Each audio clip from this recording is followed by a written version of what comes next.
What's up, everybody? We're back again. It's episode 266 of the Dadbod Golf Pod. Happy Monday. It's Kyle and Ben. We're ready to get your week started.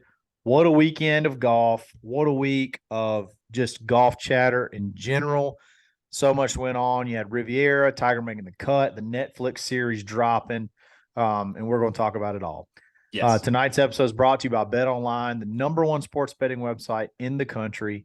Sign up today, use coupon code BLEAV, BLEAV, and get a 50% welcome bonus. And then just go ahead and bet Jon Rahm for every single tournament for the rest of the year. You're going to hit at least 3 of them, I think, before the end of the year. And you'll use the welcome bonus, and you'll go ahead and stack up some winnings there. Sign up, like I said, sign up today, use coupon code BLEAV, BLEAV. Get the bonus, have some fun, hit all the golf lines, basketball, whatever. I wonder if you could have bet. What do you think the over was tonight in the NBA All-Star game? Oh, golly, like 400. It's got to be. I mean, they're going to score easily 150 apiece. So Yeah. It probably is close to over under 300. I don't know. It probably is like somewhere between 280 and 300. Got to be. It's incredible. It's incredible. Why do they do All-Star games anymore? Anyway, at least the basketball one's more entertaining than football. Football just needs to stop. Yeah. Didn't they put flags on the quarterback this year or something? The whole thing was flagged. Oh, even better. Yeah, the whole thing was flagged. Like, there were players that were like, just give me my money. Just call me a Pro Bowler and give me my money. Yep. You could probably bet on it, though, at Bet Online. So check them out. It's where the game starts. All right. Ben, sneaky also. People forget. I mean, I think when we talk about upcoming golf season, we never talk about the Genesis for whatever reason. And it's because it's sponsored by Genesis.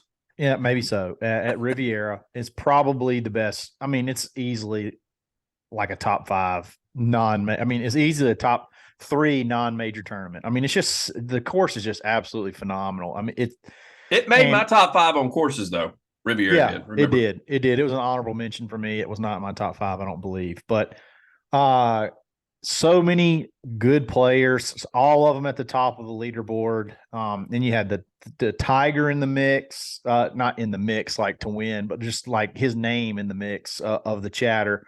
You had Tampon Gate.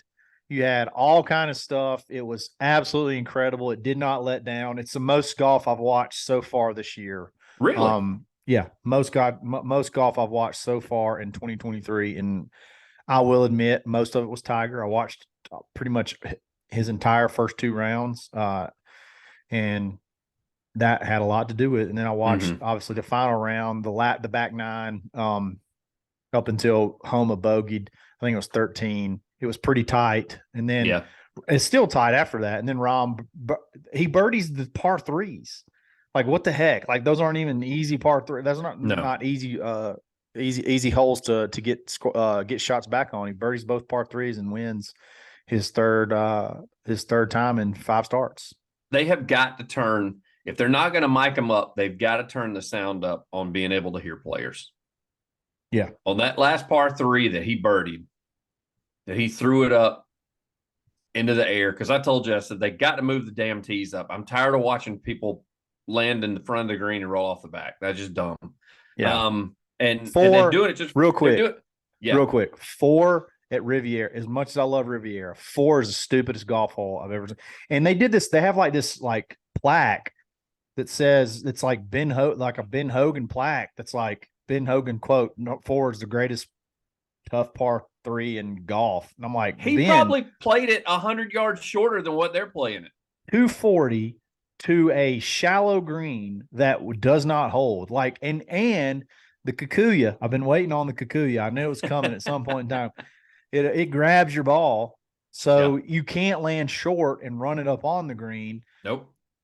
So you're essentially either going to play short and chip up, or you're going to play long and chip back. I mean, or you're going to be putting from the fringe. Like, you're not going to have a ball on the green. I wonder if anybody birdied it by putting. Like, I'm sure some people may have chipped in, but like, dumb. I mean, it's just none of the main guys did that came through. I'm sure somebody did that they didn't show on television throughout the day, because they talked about the birdies that had it. But even Sahith Theegala, he chipped in for his birdie today, and it was short. He tried to run it up and it came up short. Same thing with Colin. He did the same thing. I mean, talking about a guy that's quote unquote the best iron play on tour and he can't hit the green. Yeah. Please. I did And not like that. Did and I not told like it. Kyle, I said, I texted Kyle on, I guess it was either Thursday or Friday. And I said, move the damn tees up so they can hit an 8 or a 9 or a 7 in. Because Yeah. look, I get it. I get that pros can hit 6 irons and 5 irons 245, depending on what the wind's doing. That's something I can't do. I mean, I'm hitting a friggin' driver or a hard 3-wood 245. I don't think many dudes were hitting. I think it was like the low irons you're seeing are like 4 irons, 3 irons into that thing, and none of it was sticking. None of it was sticking. On Thursday, JT took a 5-wood so he could hit it higher. You can hit a spinny 5. You can spin a 5-wood. You can hit a spinny 5. And he still couldn't stop it. This is he dumb. Still landed it on the front of the green. It rolled off the back, and he was on the other tee box. I saw. Yeah. Why is that what we want? Why do we want that? I don't know. It's dumb.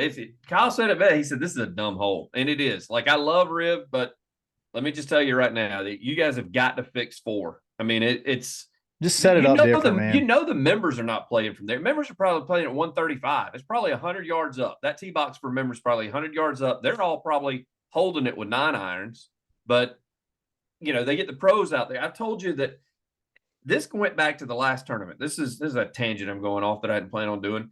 I told Kyle, I said, I am tired of them extending par 3s. You know what? Extend a par 5. Make them hit driver off the deck. Let's see some of that. But the par 3s that you guys keep going, oh, they're hitting an 8 iron. Fine. Let's back it up to 260. Let's make them hit a 3 or a 5. I heard him talking that there's a 3 there in the U.S. Open.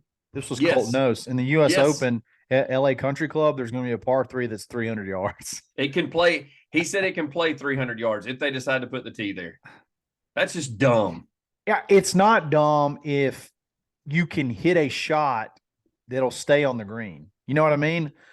Like if you can hit a 3-wood or a 5-wood or whatever, and it's got like an area that will pitch it up onto the green, that's fine. Like that's skill. Like when there's literally nothing you can do to keep it to stay.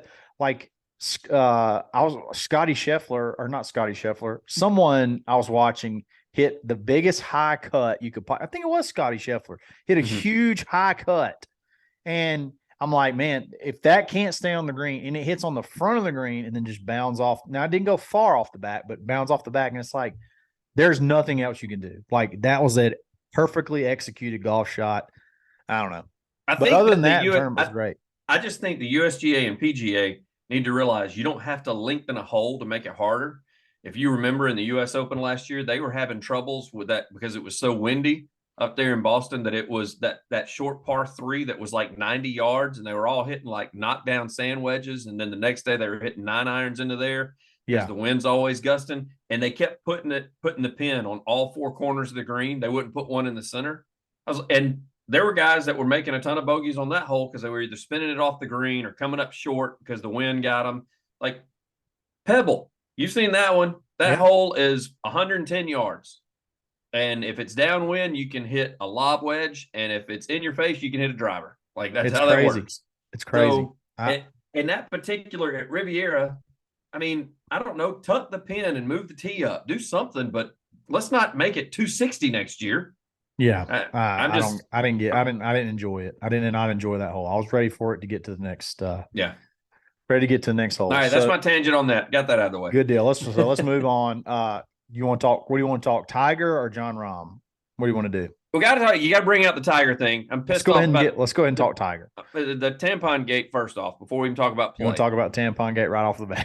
Right off the bat. Just go right in there. That is. There's so many. I'm not going to say the woke people. I think it's people. I call this selective outrage, Kyle. Yeah. Let's like if you don't know what happened, was it the first round or the second round? It was the first round. First round. Okay. Tiger is pumping it past everybody. Okay. He's flying it way past JT. He averaged 311 off the tee that day. So at some point in the round, he had just, I think it was after the turn because I think he got it at the turn. He did. He got it. Okay. It was not on 10. I think it was on 11. He pumped one past him, or 12, whatever. I think it was 11 because 11's a par 5. He pumps one past him, and then you see him walk up and he sticks something in JT's hand, and JT looks at it and he throws it down, and then Tiger laughs and they hug each other. And you don't know what it is. You think they're just joking around. Well, it comes out like apparently there's like this sniper camera catches Tiger putting a tampon in. Well, it wasn't JT. just that. It immediately started on Twitter. People were like, "What do you give me? What do you give me? What do you?" Yeah, So you know yeah. somebody was going to leak it, like whether it Yeah. was a marshal or a volunteer. It was going to get told what it was. Yeah. So he puts a tampon in his hand, which basically saying, "Ha ha, I hit it farther than you. You're a girl." Because girls, the best girls cannot hit it further than the best guys. That's just how it is.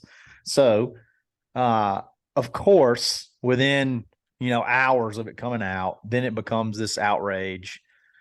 Tiger has to have an apology, which I'm mad at him for doing. Me too. And He should just it's said it was a just- joke between friends. End of story. yeah, or just say, I'm not sorry. Like, I'm not going to apologize. I'm so ready for somebody just to finally say, do you have anything to say? Nope. It was a joke and I'm not sorry about it. I mean, I'm just ready for that. Like, Tiger's uncancelable. Like, you cannot cancel No. Tiger. You can't. So anyway, where do we want to go from here? Well, first off, let me just tell you this.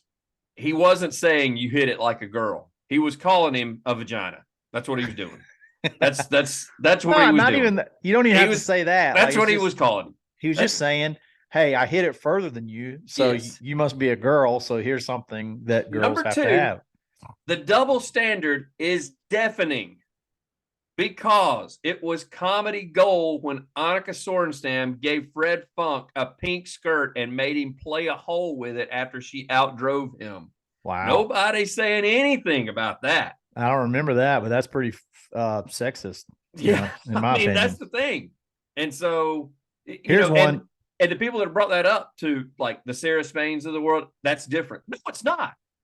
Like, you can't pick which gender you can pick on.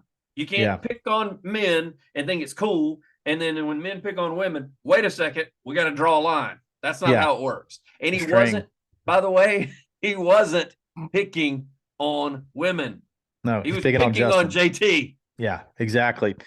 Here's something I thought was funny is the people that were offended by that joke are the same people that would defend Justin Thomas if he were to say he actually needed a tampon because he felt like he was a woman. Yes, because he identified it's the same as a people. woman. It's the same people. It's the same exact people. The exact same people.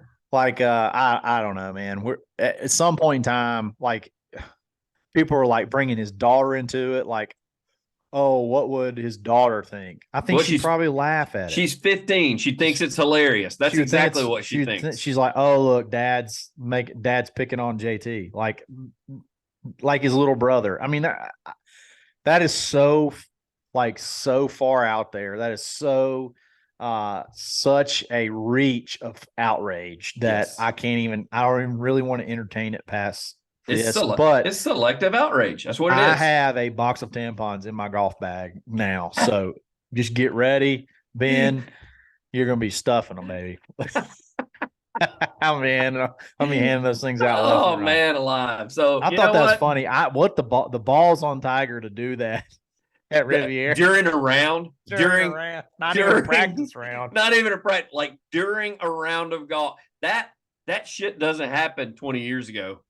He doesn't even talk to his competitors. No. The fact that he was actually joking with somebody, like, fantastic. You can't out of one side of your mouth say make golf fun, and then he does something that probably 90% of the people thought was absolutely hilarious, and y'all are like, he crossed the line.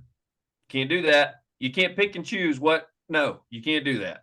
So I thought it was hilarious. I thought it was absolutely hilarious. That's my thought on it. When I wondered what it was when it came out as a tampon, I love the fact that Tampax has tweeted out all kinds of stuff. It's absolutely fantastic.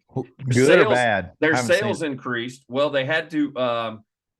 The first thing they tweeted out, they had to take down. So I kept the screenshot because they said that they were sorry that people were already saying they were offended by what they tweeted. So, oh my gosh, they said, "Wow, we never knew one tampon could win Tiger Woods the pit bonus. We're going to need 20% Tiger Woods." That was their first tweet. Then they put it wasn't 5 minutes later, Kyle. We messed up with that last tweet. We removed it and apologized to everyone we offended. Respect is central to our brand values. Recent language did not reflect that. We have learned from this and we'll do better. Just don't apologize. Just don't. No. I got news for you. There's Well, never going to not be a time where those are needed. Like that's the thing is when they apologize, like, why are you apologizing? You're like Kleenex. You're like like they're gonna buy you regardless. Yeah, You're a you can't necessity. not. Yeah, that you're a necessity. So like, just stop. Just say, get over it. Like, can we please, somebody, some big star out there, just say sorry, not sorry, and then just say get over it and move on. I can't wait for the day. Maybe it'll happen soon. I really thought Tiger would understand that he's too big to fail, and It would have been clearly, so awesome. clearly he's too big to fail, guys. All the stuff he's done, we still Yes. love him. And like, I watched I watched every shot that he hit just about this weekend. So like, don't apologize. But anyway, He slept with 25 women, cheated on his wife, ruined his family, and you know what? We're still watching him. yep. And then Like, the next day, was it the next day where there's a little girl that had to get a heart transplant, and she had on a sign that said "Meet Tiger Woods" is on her bucket list, and yep. and he came up and gave her a glove. Like, clearly, her parents Yeah. could have been like, oh, get away from Tiger. I had a tampon joke. Oh my God, you can't be around him, little girl, daughter. Yeah. No, they didn't, because they have a sense of humor, clearly. So Yeah, that's the thing. anyway, all right. So here I saw. By the way, Kyle has a daughter and I have daughters, and we feel Yeah. this way. So just before y'all come at us with that, go, well, what if you had a daughter? Got it. We checked that box. Got Thank one. you. Yep. The joke's still funny. All right. Even when she will eventually need them, and Ben's probably do need them. So they already need them. And you know what? Exactly. Annabelle thought it was hilarious. I showed it to her. She thought it was funny. Yep. All right. She goes, does that mean he hits it like a girl? And I said, kind of. And she goes, that's funny. And she walked off. There you go. So, all right, real quick, give a shout out to Primo Golf Apparel. Yes. Love those dudes. Love their stuff. You got joggers in so many different colors. Polos, blade collar polos. The hoodies are I've got one on the way already. I don't have a good white hoodie. They got a good one. I got one on the way. I'm excited about it. Use coupon code DADPOD15, PODADPOD. Take 15% off your order. Save big. I can't wait to see the hats that come out soon. Hopefully we're going to get some of those. Just they're great. They're great, man. Be on the cutting edge of the golf fashion, turn heads, feel good when you're playing, feel comfortable when you're playing. It's awesome. Primo Golf Apparel. It's where golf fashion starts today. Kyle can pull off the blade collars. I can't. I don't know what it is. It's my fat neck, probably. I'm gonna wear one on the next. It's my fat neck. I can't do it. Kyle can do it though. Maybe so. All right, so let's talk Tigers actually playing golf and not tampons, and then Jon Rahm after that. So Tiger makes the cut on the number, which is fantastic. He actually thought for a while there, we thought he was not going to make the cut. Like, he was you thought he didn't. You texted me. The number dropped back. The number dropped back. Whenever he finished, he was under the number, and the number fell back. He made it on the number, which is great. Me and Ben talked about it. The first 3 days, I felt like, they showed the statistics. They kept getting better. It looked like speed was there, stamina was there, length was there. He was just rusty. It's just simple. Scoring, he was just a little bit rusty, but he got better each day. And then today, I think you saw the first signs of, I don't think he was in pain. I think the fatigue got to him. I think the fatigue kind of got to him. His ball speed went way down. The day prior, he had the longest drive of the day in the third round. I mean, I tweeted out, and then I jinxed it clearly because I said, it's day 3. He's got the longest drive of the day. Clearly, stamina's there. Clearly, the stamina's there. He's going to win again, which I still think he's going to win again. But it waned a little bit towards the end, and he got off to a bad start. And I think he shot 75 today, 74 today. No, he shot just 2 over. 2 over, which is 70. He was 2 under coming in, and he ended up he shot 1 over. He was 2 under coming in, and he ended up being under par for the tournament. So yeah, Yeah. Yeah. he He was straightened about it one out. under, wasn't Yeah, he? yeah, he was one over. He ended up one over on the day. No, there's a par 71. It's a par 71, I think. So he was two over. No, it's not. 37, 36. That is no 35, 36. Yeah, it's a par 71. He's two over today. Okay. He birdied 16, which is a long freaking par three. It's crazy. Yeah. Well, it played short today. It was 158 today. He birdied that hole a couple of times this week. So he birdied both par three. Apparently, no, he did not birdie both par threes. He birdied 13 and he birdied 16. Anyway, takeaways. What are your takeaways, Ben, from Tiger?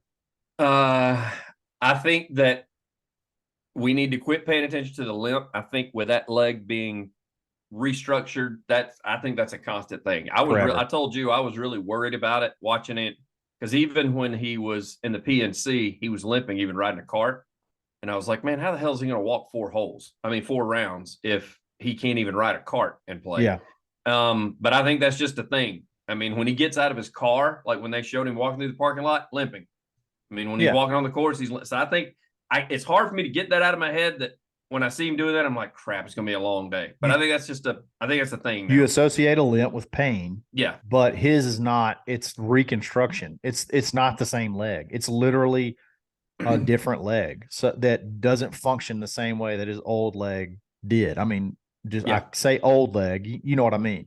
His pre-reconstructed leg. So like the limp, to me, I didn't see anything where I felt like he was in pain. I didn't, like, all week. I never felt like, I honestly didn't really feel like there was a whole lot wrong with him. He never grimaced. I mean? He never like hit something and like grimaced. And, that was in that first round with JT and Rory on, it was either 3 or 5, because 4 is the par 3. So it was either 3 or 5. He pulled it left and was on the side of that hill. Yeah. He made par. Made par, and he climbed down there, had all the weight on that leg because he was leaning back, and it was his right leg that was leaning back. Number two. It was number 2. So, yeah. He hit a 5-iron like a off a tee. Yeah. And out of rough. I mean, it was yeah. I was watching the whole round. So like when he did that, I'm like, oh dear, oh dear, oh dear. Yeah, like, here's the first test right here. Like here's early, right out of the gate. Yeah. And so I did overall takeaways for the weekend. I think his game is there. I mean, he outscored. Look how many pros he outscored that have been doing this every week for the last 2 years, while he has not been doing it any week for the last 2 years. I think the game's there. I think that as he's going to have to play more rounds, and I don't know that he is after his round with Amanda Balionis, or whatever her name is now, her last name. She's still Balionis on Twitter. She's something else though in real life. She said, they know when you're going to see you competitively. And he said, definitely the Masters. You and I guess maybe Bay Hill. Yeah. He did mention Bay Hill. And so when you said a while ago, I think he can win. I think he can win again. I think if all he's going to do is play the majors every year, he's not going to win again. I think he's got to get his tournament game back in action. And that's going to take rounds. And he said Bay Hill's perfect though. Bay Hill's like 4 weeks away, I think. Yep. And then the Masters flat. is like it's not up and down. I mean, it's long, a fairly flat course. It's long and there's a lot of rough now, but and then like I think 4 weeks after Bay Hill is the Masters. So it's like perfect. You need to make that happen, Tiger, if you're listening. Yeah, you need to Bay Hill. He wouldn't commit to that today. He just said he was committing to the 4 majors. That was it. But I think at some point, I think a lot of that depends on how he feels this week. If he, the after effect. If it comes around Wednesday and he's back on his practice course and he's playing and walking with Joey and working on shots again and not in any pain, he may say, all right, I can do this. Like I can't play back-to-back weeks, but if I can recover this quickly, then, because that was the biggest thing too. You heard him, that became the topic of discussion after every round, because everybody wants to talk to him afterwards. And of course, everybody says, first thing they ask, how you feel, not how's your game, how you feel. Like they want to know. And so please God be okay. Yeah. And see, after, and they got worried too, because apparently on the Pro-Am, he didn't play the last 4 holes. He got in the cart and didn't even hit a ball, didn't hit a shot. So they were like, oh man, great. Like he's not going to make it. And so I think it was just precautionary. I think he was kind of like, this is not worth it. There's no point in me injuring myself in a friggin' pro-am. So other than that, the driver is there. He was saying, I just had to hit my fairway finder. If your fairway finder is 311 yards with a cut, I'd say that's pretty damn good. If you can hit it every time at 311, you're going to be very successful. Oh yeah. Irons were there a lot. There were some miscues, but I don't know if that had anything to do with wind or maybe even fatigue, especially today. Some of the miscues on some of the irons, you could tell he was having a club down. He got weak.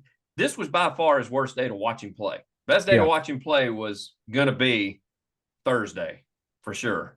But it ended up being Saturday. Saturday he shot 67. Yeah, Saturday he had a hell of a round on Saturday. Yeah. And as he called it, plodding along and hitting his fairway finder and just hitting center of the greens and making a few putts. And he would have had a better round Saturday. He missed 8 putts inside of 10 feet. When's the last time we said that with Tiger Woods? Right. So he could have had a much better round on Saturday than what he had.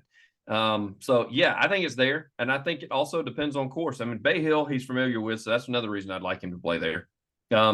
Augusta, he's familiar with. I'd like to see him play at somewhere like the Players that he had his AM success at. Plus, he's won the Players a few times. I mean, he knows that course. I'd love to see him play there. It's not a physically demanding course. No. So, I mean, I know you got to be able to draw it a little bit on a few holes, though. So that's, that may hurt him. Which he was doing with his 3-wood, though. He can do that with his 3-wood. So if you can get a 300-yard 3-wood with a draw, then he should be okay. Right. And then I know he's not going to commit. I got to think, though, Kyle, depending on how this week goes recovery, he's going to play in more than 4 more tournaments this year. He's going to play in more than just because there's just so many other familiar tournaments that he's associated with. Maybe I'm really thinking, I'm really, really hoping Bay Hill and then one in the summer, like Muirfield. Memorial got moved. Jack's tournament or something like that. It's warm. I'm sure Jack's family wants him there. So I got to think he'll play in more, but I don't think he was just willing to commit today in that post-round interview. But other than that, he surpassed my expectations. I told you, I said, I just hope he makes the cut, and I hope he stays injury-free. That's all I wanted for this weekend. Yep. And that's exactly what happened.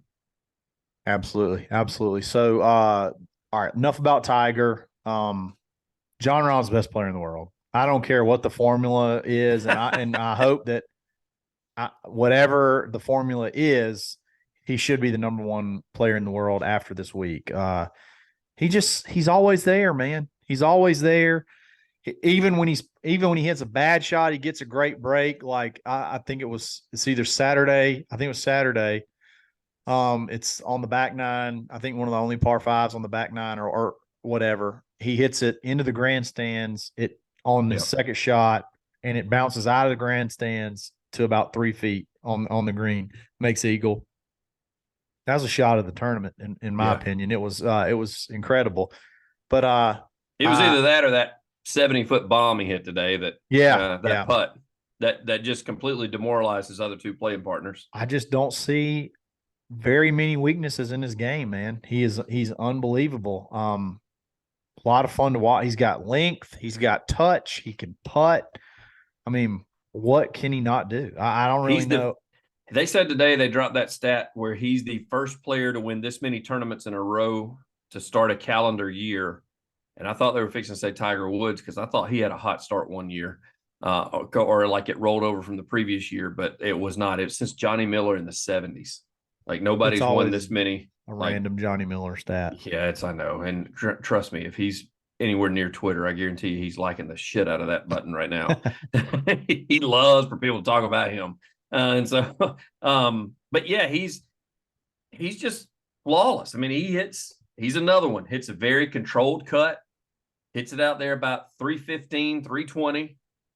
His iron game I don't think he gets enough credit for his iron game. And the reason being is because if he's got a 7, 8, or 9 in his hand, it ain't going to be further than 10 feet from the hole. I mean, that's turned out to be his I know they talk about Colin and they talk about He's not Tiger going to back miss in the his green, day. period. No, He's not going he's to have. not. Yeah, he's not even missing the green with 4 irons. I mean, except at Riviera with those hard ass greens. But other than that, you get him on a green that is going to hold, and he's proven he can hit those long putts. So he's okay with hitting a green and being 25 feet from the hole. That putt to him is the same as having a 10-footer. I think that's Yeah. the way he looks at it. I mean, I don't see him slowing down. No, I don't see him slowing down. he has no health issues. He was going this hard whenever he got pulled off for friggin' COVID at the Memorial at Jack's place, and he was hot then, and he came back and still won the next tournament. But he just is over the last 3 years. He's probably the best golfer in the world. Period. Oh, easily the best. Even And though the official world golf rankings don't have him that way, he is. I mean, I think he could win. I mean, he's playing. I think he could win 2 majors this year. Mm-hmm. He's that good, and he's going to be there. So he's going to be there towards the top of the leaderboard. So congrats to Jon Rahm. He just, man, Max Homa dueled him dueled him hard.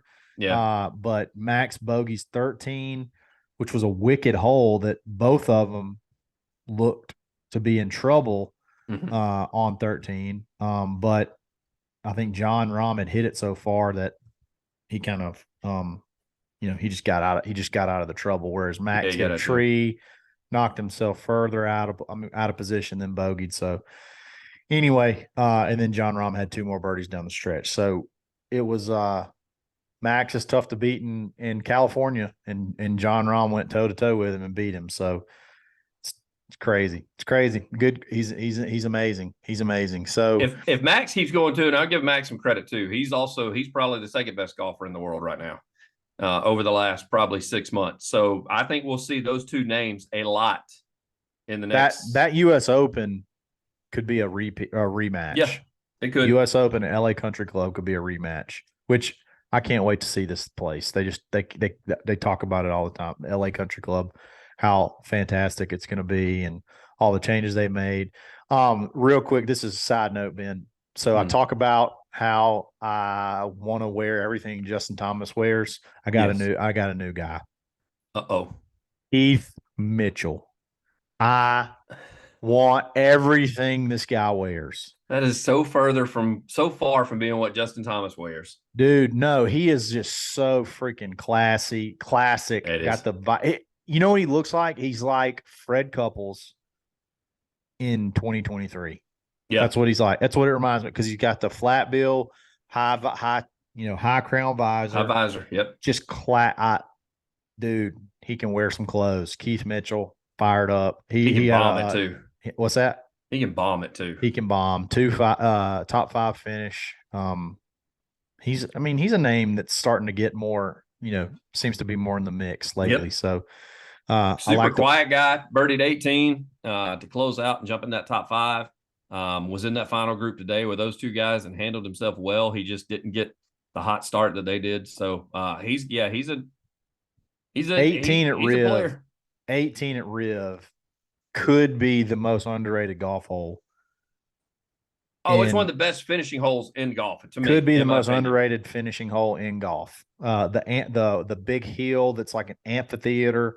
The thousands and thousands of people that can be like on top of you on that green, and they're close too. Like they are super close. Spectacular. I told you that my 2 favorite holes on that course are 1 and 18. I mean, and I guess you could say 10 too, just because that's also a kind of a stadium style. It's right next to 1.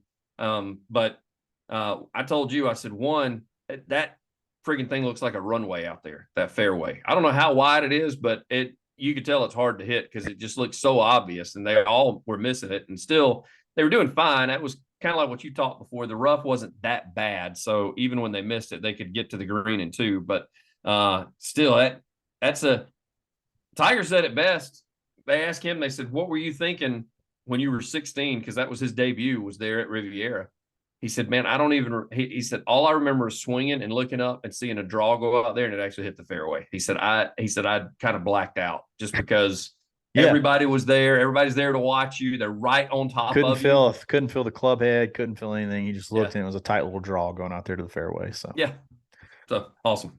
all right. Speaking of we're gonna talk some we're gonna do a little sort of a would you rather, just a scenario in general. But before we do, we want to talk about Blue Tees rangefinders. I'm really hoping I didn't lose mine. I played Saturday and I've been getting really good with the magnet and on the rail, but hey, you know what you got to do?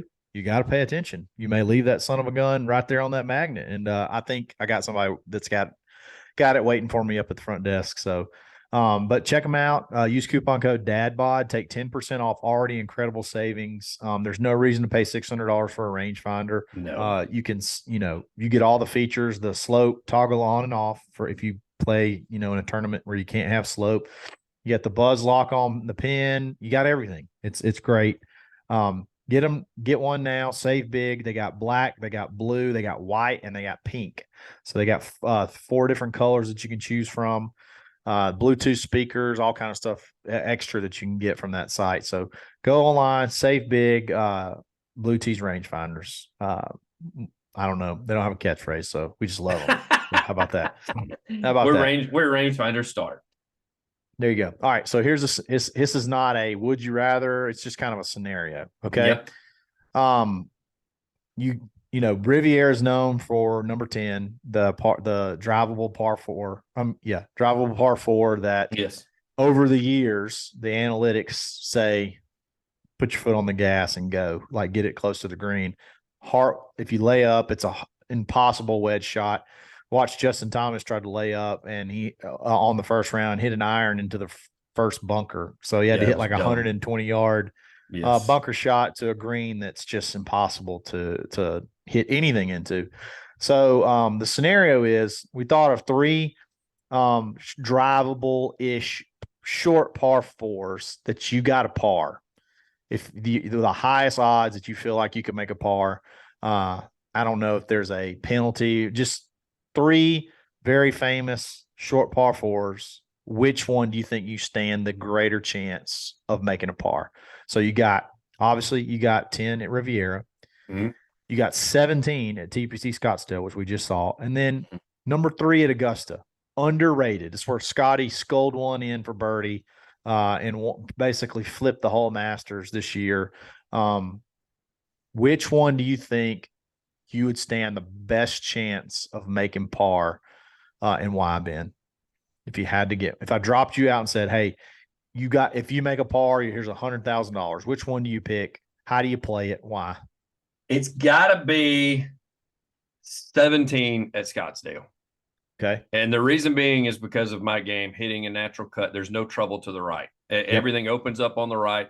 I will say I can't believe they haven't placed a bunker out there in like a landing area on the right. And maybe they will one day just because it's a big collection area. Yeah, that seems to be the bailout. And then the green is fairly flat once you get up there. So if you can just get in that collection area, it's a pitch and putt from there on out. So yeah. I feel too with my wedge game. So, and you can do like some people did, and they were taking irons and 3-woods off. And if it got the green, fine. If it didn't, it was right in front, and they could damn near putt from the fairway just because it's so tight up there. So, I got to go with left is never really my issue. So I'm going with TPC at Scottsdale just because of how wide open it is. There's too much. I was gonna go with Riviera, probably recency bias, but the reason being is you hit it further than me, so you could clear it. But those friggin' 3 bunkers, that's where I'm landing. So then I've got to try to hit the green from the sand